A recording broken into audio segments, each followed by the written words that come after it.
Hi friends, welcome back to my channel, and this is Proxmox VE Complete Masterclass, and this is 6th video in this course. So in this video I'm going to focus on how to configure TrueNAS for Proxmox VE. So this is going to be basically we can configure NFS protocol, we can configure iSCSI protocol, and so on. So in this video I'm going to focus on basically creating the iSCSI target server by using TrueNAS. So the TrueNAS storage can be consumed as a shared storage on our Proxmox 3 node cluster, which we have deployed in last video. So this is my environment. So we got our Active Directory server, Active Directory and DNS server, which is running Windows Server 2025, and then we got our TrueNAS server, basically appliance, or you can say server, which has a which is going to be used for NFS and iSCSI, and it has two network interface. So first one is for management and second one is for storage. So it has two different IP configure, and it is running with 4 core 8 gig of memory, and it got 4 disks for operating system, and one disk of 100 gig for operating system, and 4 500 gig for local for the basically for the storage. And so let me show you here. So this is my infrastructure. So this is the 3 node cluster, Proxmox cluster, which we have deployed in our last video. So if you see, it has one virtual machine in stopped state, and these are the 3 nodes basically, PV 1, 2 and 3, and as of now all having local storage only. So if you see here, this is my 3 node cluster, and now this is my TrueNAS server or storage, you can say here. So if I go, you can see this is running community edition, and let me show you, it is running with 8 gig total, and I have already created one pool, which is main pool. So let me show you storage also. So if you see here, storage having 4 disks, and 1 disk wide which is getting used, and 500 GB 4 disk, and this is my overall usable capacity which I am getting based on basically strip, which is red 0. And now if I show you the configuration, network configuration, so I got two network interface card. So first one is which is getting used for management, and this is the network which I'm going to use for basically for storage connectivity from my all Proxmox node. So Proxmox node also has the same configuration. So this is my network design basically. So if you see here, this is the storage which is ENS34 getting used for storage, and which has access to shared storage, backup traffic and chef network. So if you see here, this is IP address configured as ENS34, which is associated with VMR BR1 network, and it has IP address configured. So let me show you this also. So if I go to any host and then network, so you should be able to see this is the network configuration which I have. So you need to, before start, you need to make sure your network configuration is correctly configured and your infrastructure is ready to go and consume the TrueNAS. So this is the step by step. So this is going to be in two parts. So first part we are going to configure iSCSI storage, and in the second part we are going to configure our Proxmox. So the first part basically log into TrueNAS, and then create a ZWall, and then enable iSCSI services and create portal basically, which is iSCSI target, and then create initiator group, create target, and then create extend for access, and then associate target and plus extend. So this is going to be overall step by step process. So let me start from here. So I'm on my TrueNAS. So first I'll go on basically on storage, and then I'll go ahead and create basically so let's validate we have a pool created. So this is one of the prerequisites. If you don't have pool on TrueNAS, go ahead and create a pool, and then you can go to dataset, and then you can create a ZWall. So I'll click on ZWall, and you can put the name and details. So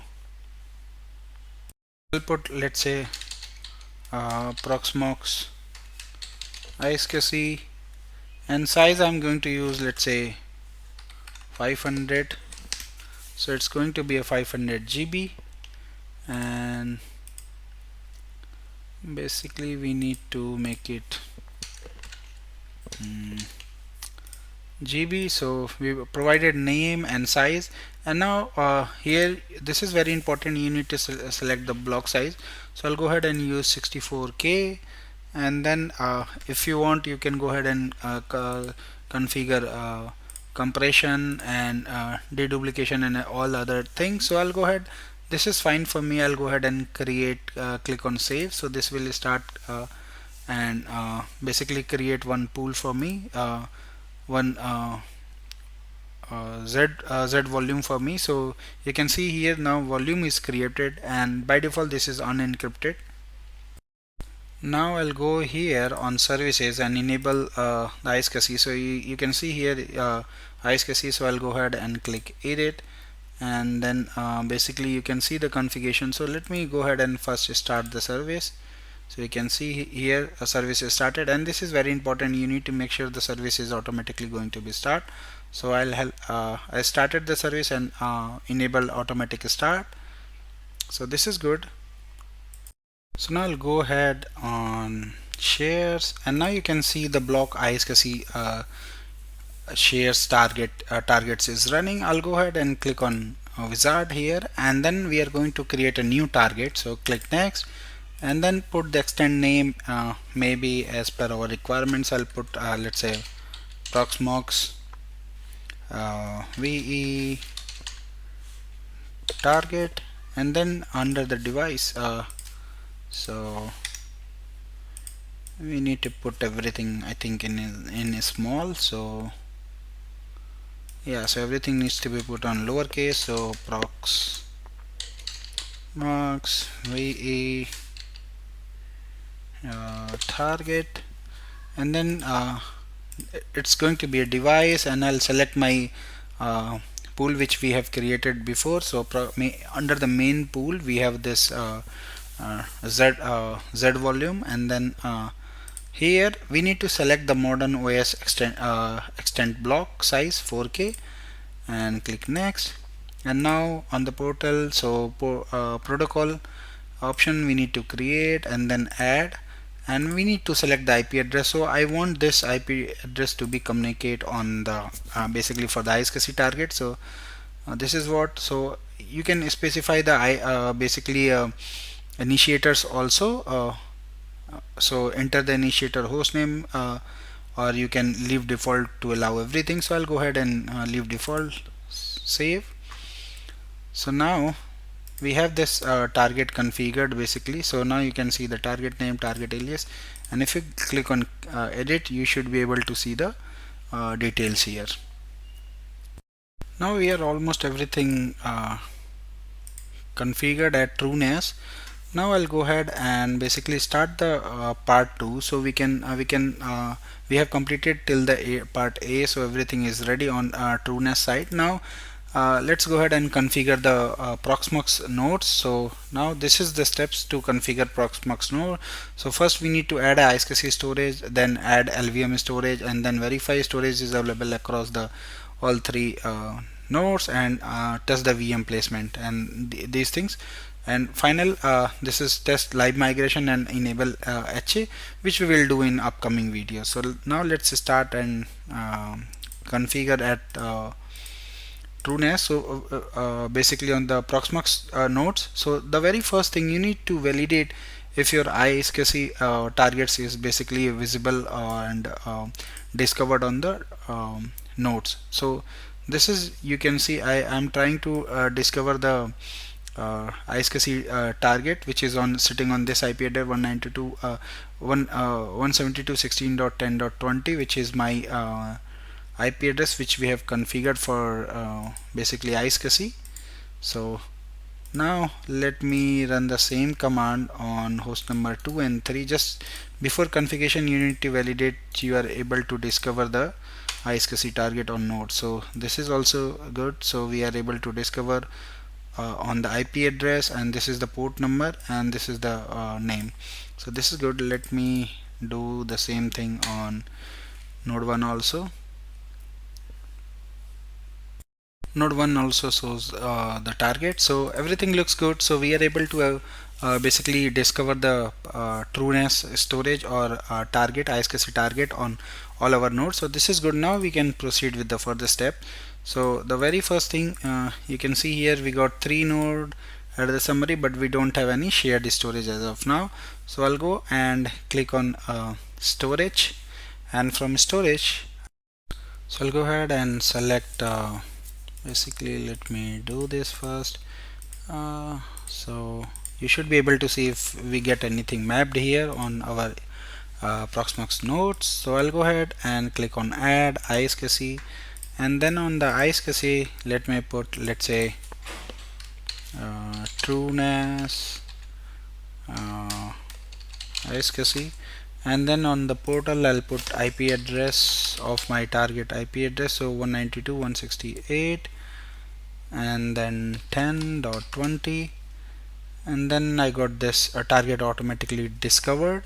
And here I'm going to use all nodes, no restrictions, and this is going to be a basically not going to use for direct as a learn. So I'll go ahead and uncheck this and then click on add.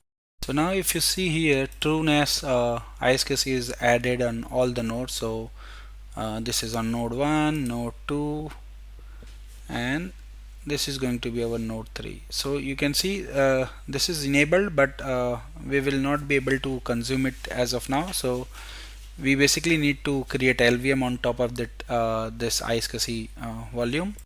So now I'm at data center, and then go to storage, and then click on add, and then we need to click on LVM. So I'll click on LVM, and now you can see here, so if I show you, so iSCSI, so let me call it, let's say, TrueNAS LVM, and then at the base storage we need to select the TrueNAS iSCSI which we have just created, and then you will see the learn, and then put the VG name. So let me put VG hyphen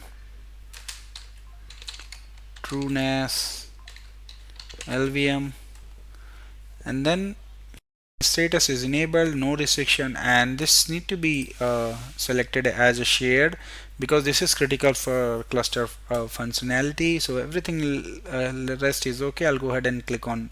Once I click on add, you can see this is now added, and you can see TrueNAS LVM is visible, and you can see the size also. And if I go on second node, so you can see the small question mark, but it should reflect information soon. So I'll go ahead and let me refresh this.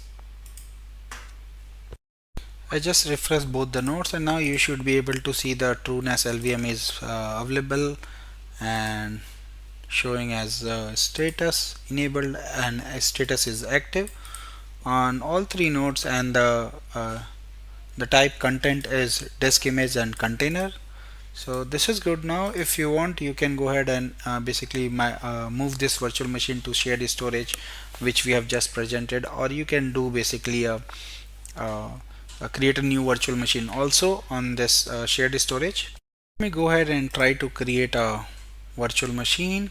So I'll go ahead and put, let's say, test VM, and click next, and then I'll use the physical CD drive, click next, and just wanted to click next. And now here this is the important, so on the disk you need to use the LVM.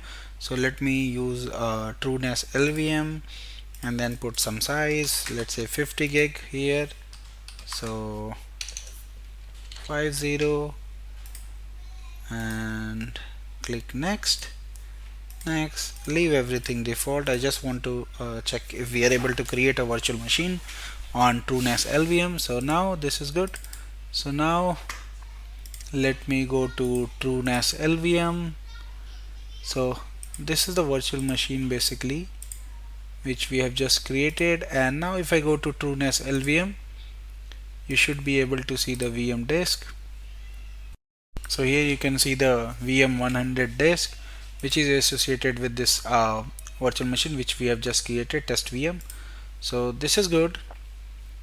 So this is overall how you can configure your TrueNAS iSCSI storage for the Proxmox VE cluster, and how you can add and create add that iSCSI target to Proxmox server, and then create LVM, and top of that LVM you can create basically your virtual machine. So this is all what I wanted to show you in this video. So thank you for watching. Please subscribe me for more videos. If you have any query, any question related to this, you can always post me my given mail IDs. Thank you once again. Bye bye.